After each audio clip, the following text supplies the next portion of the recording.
দাদার নাম বিশ্বেশ্বর বালি। তখন মানে 71-এর সময় আমার বড় ভাই পাকশা রাইফেলের গুলি মানে কুন্ড দিয়ে ফুসফুসে সেই ঘা দিয়েছে, তখন সেখানে সে মারা গেছে। তখন কি সাইদি সাহেব ছিল সাথে? না, তখন সে ছিল না। কে ছিল না? সাইদি সাহেব ছিল না। আচ্ছা, না আমি দেখিনি, দেখি সাইদি সাহেব আমি তখন দেখিনি। আচ্ছা, আর এই যে আপনার এই যে ভাই বাদ দিয়ে মারা দেওয়ার ওই করার পর কয়দিন পর মারা গেছে? সেদিনকে সকালে দুপুর টাইমে মানে এই ঘটনা ঘটছে, বৈকাল বেলা আর কি মরছে। আবার মারি দিয়েছে এই আজাদ মিয়া, হাসান সাহেবের বড় ছেলে, আর এই আমার বাড়ির পশ্চিম পাশে মমিনা, এই দুইজনে মারি দিয়েছে আমার বড় ভাই। আচ্ছা, আমরা শুনছি মানে বিভিন্ন জায়গায় কথা বলা শুনি যে সাইদি সাহেব নাকি রাজাকার ছিল, এ ব্যাপারে কি আপনি জানেন? না, আমি কিছু জানি না। আপনি দেখছেন মানে শুনছেন দেশে রাজাকার ছিল কিনা? আমার মা বাবা তখন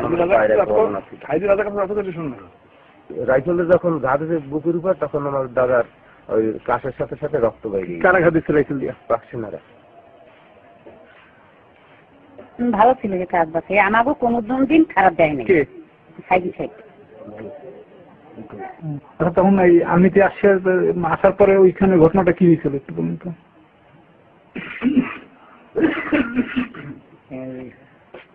আর্মি তোরে মারছে। মারার পর কি ওই দিনই মারা গেছে না তারপর দিন মারা গেছে, এটা কি জানেন কিছু? পরদিন ওই দিন এটা খাবার হয়েছে, ওই প্রতিনিধি আমার ওই সব। আচ্ছা, এর সাথে কি সাইদি জড়িত ছিল বলে আপনি জানেন? না না, কি না মানে সাইদি জড়িত ছিল কিনা সেটা একটু বলেন তো। সাইদি এই ঘটনার সাথে কি জড়িত ছিল? না, সাইজের মধ্যে সাইজে আসো। আরে সাইজের নাম হয়েছে, সাইজের মধ্যে নেই। আমার নাম রবীন্দ্রনাথ তালুকদার। আমি মিথ্যে কথা বলতে পারি না। আপনি সেটা পুরোটা বলেন কি আছে যুদ্ধ যখন